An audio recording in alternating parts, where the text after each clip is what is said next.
नवरात्रि प्रारंभ हो गई है और नवरात्रि की ढेर सारी शुभकामनाएं। माँ वैष्णो देवी के मंदिर में आखिर भक्त नवरात्रि में ही क्यों जाते हैं, आइए मैं इस वीडियो में जानती हूँ। इससे पहले आप हमारे चैनल को इतना सारा प्यार सपोर्ट दे रहे हैं, ऐसे ही आगे बनाए रहें, इसके लिए तहे दिल से धन्यवाद। तो चलिए जानते हैं माता रानी मंदिर जाने का महत्व। नवरात्रि के दिनों में माँ दुर्गा के भक्त माँ के तीर्थ स्थलों के दर्शन करने के लिए दूर दूर से आते हैं। इनमें माता वैष्णो का खास स्थान है।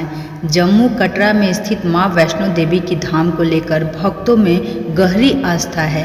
यही कारण है कि हर साल नवरात्रि के दिनों में माँ वैष्णो देवी जाने वाले श्रद्धालुओं का रिकॉर्ड टूटता जा रहा है। मान्यता है कि यहाँ सच्चे मन से दर्शन करने मात्र से सभी मनोकामनाएं पूर्ण होती हैं और माँ के दरबार में कोई भी खाली हाथ नहीं आता।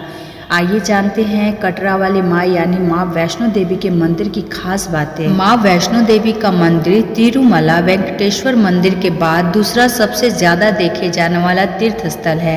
माँ आदि शक्ति को समर्पित यह मंदिर कटरा नगर के पास पहाड़ियों पर स्थित है। इन पहाड़ियों को त्रिकुटा और त्रिकुट पहाड़ी कहते हैं।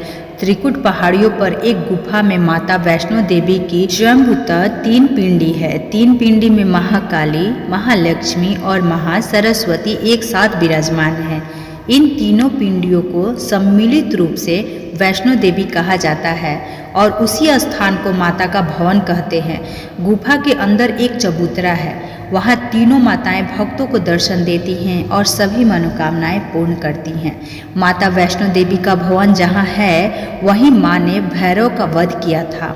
प्राचीन गुफा के साथ ही भैरव का शरीर स्थित है और उसका सर 3 किमी दूर भैरव घाटी में चला गया। जिस स्थान पर भैरव का सिर गिरा उसी स्थान को भैरवनाथ के मंदिर के नाम से जाना जाता है। माता वैष्णो देवी के दर्शन करने के लिए कटरा से माता के भवन तक पैदल चढ़ाई करनी पड़ती है। कटरा से लेकर माता के भवन तक 13 किलोमीटर पैदल यात्रा है और भैरवनाथ के मंदिर तक 14.5 किलोमीटर है। माता वैष्णो देवी की यात्रा तभी पूरी होती है जब माँ के दर्शन करने के बाद भैरवनाथ मंदिर के दर्शन किए जाए। माता वैष्णो देवी के मंदिर की एक पौराणिक कथा है। पौराणिक कथा के अनुसार भैरवनाथ माता आदि शक्ति को पकड़ना चाहता था। तब माँ त्रिकुट पर्वत की ओर चली गई और उनके पीछे भैरवनाथ भी चला गया। भैरवनाथ पीछा कर रहा था या नहीं, इस बात को जानने के लिए माता आदि शक्ति ने पीछे मुड़कर देखा था। जहाँ माता खड़ी हुई थी वहाँ उनके चरण के निशान बन गए थे। आज वह स्थान चरण पादुका मंदिर के नाम से जाना जाता है। वहाँ आज भी माँ के चरणों के दर्शन किए जाते हैं।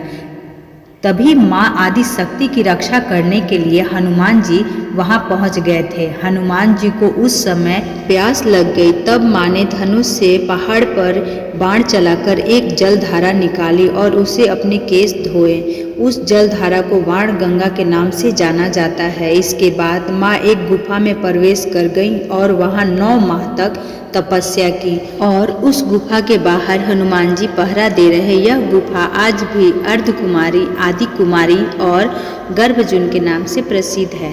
भैरवनाथ को माता आदि शक्ति के बारे में जानकारी मिल गई थी और वह गुफा के पास पहुंच गया। तब भैरवनाथ की बहस एक साधु से हुई। साधु ने कहा, जिसे तू कन्या समझ रहा है वह आदि शक्ति है, माँ भवानी है, तू उसका पीछा छोड़ दे। लेकिन भैरवनाथ ने यह बात नहीं मानी और गुफा के अंदर चला गया। तब माता गुफा की दूसरी ओर से मार्ग बनाकर बाहर निकल गई और पहाड़ के ऊपर एक गुफा में चली गई। भैरवनाथ वहां भी आ गया।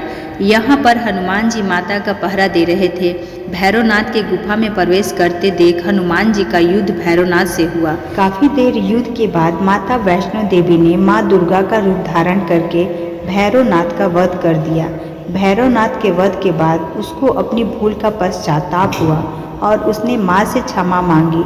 माता ने भैरव को माफ कर दिया और कहा कि मेरे दर्शन तब तक पूरे नहीं होंगे जब तक कोई भक्त मेरी बात तुम्हारी दर्शन न कर लेगा। माता के मंदिर की खोज माँ के सबसे बड़े भक्त श्रीहर ने की थी और आज भी श्रीधर के वंशज माता की सेवा कर रहे हैं। यह माता वैष्णो देवी का सबसे प्रसिद्ध सतीपीठ है। यहाँ माता वैष्णो देवी, महालक्ष्मी, सरस्वती और महाकाली के साथ विराजमान हैं।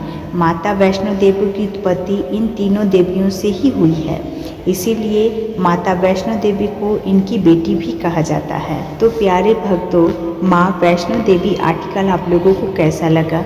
अगर कहीं गलती हुई हो तो प्लीज़ कमेंट में लिखें और जय माता दी ज़रूर लिखें। मैं यहाँ जाकर के खुद आनंदमयी हुई हूँ। माँ वैष्णो देवी का मंदिर सच में अद्भुत है और शक्तिशाली है। यहाँ पे सभी की मुरादें पूरी होती है।